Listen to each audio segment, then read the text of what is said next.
Durante décadas, el aparato de comunicación oficial forjó un relato tan impecable que multitudes lo asumieron sin dudar. Nos exhibieron a Fidel Castro como un monje de las montañas, un combatiente austero cuyos únicos bienes eran su traje militar, unas botas curtidas por el camino junto a las masas y una sencilla choza de mar donde, según el cuento, vigilaba desvelado el destino de la nación. Aquella fachada de rigor ascético no era un detalle menor. Constituía el eje ético de todo el aparato estatal. Si la sociedad debía padecer carencias y faenas gratuitas, era porque el líder máximo compartía ese destino. Eso nos inculcaron con insistencia. Esa imagen de santidad revolucionaria se difundía en cada aula, en cada dial de radio y en los discursos que retumbaban en las plazas. Sin embargo, hoy vamos a derribar esa ficción desde su base. No usaremos juicios de valor, sino datos concretos, no emplearemos sospechas, sino coordenadas y estadísticas que el poder intentó suprimir de la memoria colectiva. Te conduciré a un punto geográfico que jamás figuró en la cartografía oficial de la isla. Un rincón caribeño borrado con intención del mapa nacional, donde las leyes colectivistas se anulaban para dar paso a un cosmos de opulencia capaz de asombrar a cualquier magnate. Para comprender el origen de este secreto, debemos volver a la primavera de 1961. El proceso político apenas superaba su mayor desafío bélico en la Bahía de Cochinos. El líder emergió de esa crisis como una figura mítica, pero también con una nueva obsesión, la fragilidad de su litoral y la seguridad de su propia figura. Durante semanas, se dedicó a rastrear cada recoveco de la costa sur de Matanzas. Navegaba los pantanos y los canales de la Ciénaga de Zapata buscando posibles brechas de entrada enemiga, pero en realidad buscaba un refugio donde nadie pudiera vigilar sus pasos ni cuestionar sus actos futuros. Fue en esas exploraciones cuando un viejo lobo de mar local, apodado Finalé, le confesó un secreto geográfico. A unos 15 kilómetros de la orilla, existían dos islotes de una estética virgen, aguas turquesas y paz absoluta. Fidel ordenó el traslado inmediato para inspeccionarlos personalmente.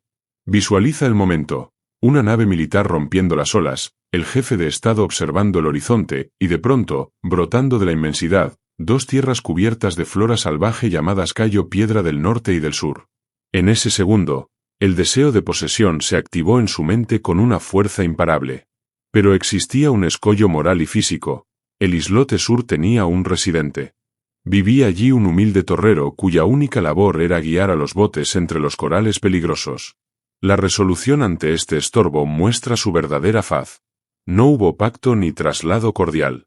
La orden fue fulminante, desalojo inmediato del trabajador y demolición total del faro. Al borrar la luz, borraba la ruta de navegación civil. El Cayo sería ahora un punto invisible en los radares de la gente común. Un dirigente que hablaba de equidad social despojaba a un obrero para confiscar una isla entera para su uso. La geografía impuso otro reto técnico. Un temporal antiguo había dividido la tierra en dos fragmentos separados por un canal profundo. Alguien corriente habría usado un bote, pero para él eso era inaceptable. Quería recorrer su feudo sin tocar el agua ni depender de mareas. Así que ordenó una infraestructura que en cualquier democracia sería un fraude mayor.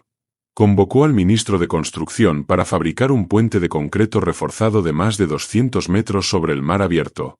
Mientras la capital se caía a pedazos, toneladas de insumos estratégicos iban al Caribe para el confort privado. La mutación de Cayo Piedra fue constante a lo largo de los años. Lo que empezó como cabaña se volvió un resort de alta gama para satisfacer caprichos personales de la familia real. Bajo el mando de Dalia Soto del Valle, se creó un complejo que nada envidiaba a los hoteles de lujo extranjeros. La casa principal tenía aire acondicionado central y muebles de importación en una época donde el cubano promedio no tenía ni un ventilador. Poseía un despacho para leer cables de prensa extranjera prohibida para el resto, permitiéndole conocer la realidad mundial mientras la ocultaba a sus propios ciudadanos. Pero lo más perturbador era el entorno recreativo diseñado para el deleite de sus herederos. Un área marina cercada servía de hogar para delfines capturados que hacían trucos para los hijos de Castro, mientras el niño común solo los conocía por fotos viejas. También crearon una laguna artificial de tortugas marinas. Mientras Cuba fingía proteger especies en foros mundiales, allí se criaban para la mesa del líder. La carne de quelonio era un manjar penado por ley para el pueblo, pero era el suministro personal de su despensa de lujo, asegurando banquetes privados en domingos familiares. El centro social de la isla era un muelle de 60 metros que recibía barcos con combustible, hielo y víveres frescos operados por la Marina de Guerra Revolucionaria. Eran recursos del Estado desviados sistemáticamente para el ocio de una estirpe. Incluso instalaron un bar flotante con parrillas de acero inoxidable y whisky fino importado de las mejores destilerías. Allí, el círculo íntimo almorzaba viendo el paisaje caribeño, protegidos por un anillo de seguridad que impedía cualquier mirada indiscreta. Era el socialismo real para las masas y el capitalismo de élite para los comandantes.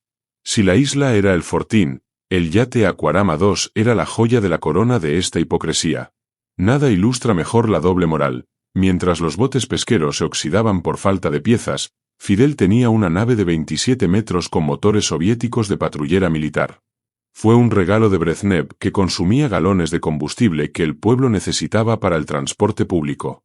Surge la duda financiera: si el líder ganaba una miseria, ¿quién pagaba los lujos? El interior estaba revestido con maderas preciosas traídas de Angola, mientras los soldados cubanos morían en la selva africana. El viaje desde la costa duraba 45 minutos, un rito donde él se sentaba en un sillón de cuero exclusivo. El yate no iba solo, lo protegían lanchas rápidas equipadas como clínicas móviles con desfibriladores y fármacos que no había en los hospitales públicos. Incluso su escolta incluía donantes de sangre tipo A negativo listos para una transfusión inmediata. Eran seleccionados por su biología, transformándolos en bancos de órganos y fluidos andantes. Mientras la sangre faltaba en las intervenciones quirúrgicas del ciudadano de a pie, el dictador tenía su propio suministro personal siguiéndolo. Todo cambió en 1991 con la caída del bloque soviético. Cuba perdió sus subsidios y entró en el periodo especial. Fue una crisis atroz donde el hambre se volvió la norma. El cubano promedio perdió el 10% de su peso y miles sufrieron neuropatías por desnutrición. Se inventaron platos desesperados como el bistec de toronja para engañar al estómago. ¿Y en Cayo Piedra? Allí los suministros jamás escasearon. Tenían plantas eléctricas propias mientras las ciudades pasaban noches enteras a oscuras. Los delfines de la familia seguían nadando en agua tratada mientras el pueblo mendigaba agua potable. Estos datos provienen del testimonio valiente de Juan Reinaldo Sánchez, escolta de élite por casi 2 décadas. Él conocía el secreto de Dalia Soto del Valle, la mujer oculta por 40 años que tuvo 5 hijos con el comandante. Ni una sola foto de ella se filtró en 4 décadas. Era el secreto mejor guardado de la nación. Mientras los jóvenes cubanos eran enviados a escuelas en el campo para forjar el carácter, los hijos de Castro vestían ropa de marca europea, jugaban con tecnología prohibida y disfrutaban de vacaciones en una isla que no figuraba en los registros civiles. La entrada al Cayo era tan estricta que incluso los hermanos de sangre de Fidel tenían prohibido el acceso libre. Ramón Castro se quejaba de ser excluido del paraíso privado de su hermano menor. El propio Raúl Castro solo visitaba el lugar por asuntos oficiales o cuando el jefe no estaba presente. Fidel separaba su vida política de su ocio familiar con una barrera de hierro. La seguridad incluía un avión de combate MiG-29 en alerta roja constante, listo para despegar y proteger el islote en minutos, además de zonas de exclusión marítima donde cualquier pescador extraviado era arrestado. ¿Cómo se financiaba este despliegue de riqueza en un país en quiebra técnica? A través de la reserva del comandante y operaciones opacas del Ministerio del Interior. Según desertores de alto rango, estas oficinas se dedicaban al contrabando de diversos bienes y al cobro de peajes por permitir que naves cargadas de sustancias ilícitas cruzaran aguas territoriales. Cuando la presión internacional aumentó, el régimen buscó culpables internos y fusiló a oficiales de alto rango para cortar el rastro de dinero que subía hasta la oficina principal del palacio, protegiendo así la imagen del líder. En 2006, la publicación Forbes estimó la fortuna de Castro en cientos de millones de dólares. La reacción fue un teatro político de 4 horas donde el líder retó a que le probaran la existencia de una sola cuenta bancaria. Fue una maniobra de distracción, pues su riqueza no estaba en bancos suizos, sino en la propiedad absoluta de los recursos de una nación entera. Nunca demandó legalmente a la revista porque eso habría implicado auditorías que revelarían la existencia de Cayo Piedra y los gastos operativos del Aquarama, verdades que habrían destruido su mito de pobreza ante el mundo. Sánchez pagó un precio altísimo por querer retirarse de ese círculo de sombras. Fue torturado y encarcelado, perdiendo gran parte de su peso en celdas de aislamiento antes de lograr escapar al exilio. Sus memorias son el mapa de una traición al ideal revolucionario. Hoy, tras la muerte del patriarca, la isla es un fantasma de concreto, pero la estructura de privilegio no desapareció con él. Las ruinas de ese complejo son el monumento a una era de engaño sistemático, donde un hombre convenció a millones de vivir en la carencia mientras él residía en el lujo absoluto. El legado de opulencia ha pasado a los nietos, quienes hoy exhiben en redes sociales lo que su abuelo ocultaba.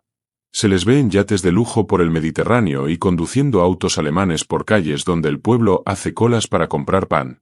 La revolución que prometió la eliminación de las clases sociales terminó creando una aristocracia hereditaria que no siente vergüenza de su estatus. Cayo Piedra fue el laboratorio donde se cocinó esta impunidad, lejos de las leyes y de la mirada de quienes, con su sudor, pagaron cada ladrillo y cada gota de combustible de ese Edén. Me gustaría saber qué impacto tienen estos datos en tu percepción de la historia cubana. ¿Consideras que el nivel de secreto fue el factor clave para mantener el control social durante tanto tiempo? El hecho de que ni sus propios hermanos fueran bienvenidos en ese santuario privado revela una personalidad de una desconfianza absoluta. La existencia de Dalia y sus 5 hijos secretos durante 40 años es, posiblemente, el mayor éxito de la inteligencia estatal, pero también la mayor prueba de que el pueblo vivía en una realidad paralela fabricada por la propaganda del régimen. Te agradezco por llegar hasta aquí en este relato de desmitificación. Si esta información te ha servido para entender mejor la brecha entre el discurso y la realidad, te invito a seguir analizando estos temas con nosotros. Comparte este contenido con quienes aún creen en el mito de la vida sencilla de los jerarcas, pues la verdad es la única herramienta para reconstruir la memoria histórica de un pueblo. Nos vemos en el próximo análisis, donde continuaremos explorando los pasajes ocultos del poder y las historias que intentaron hundir en lo más profundo del Mar Caribe.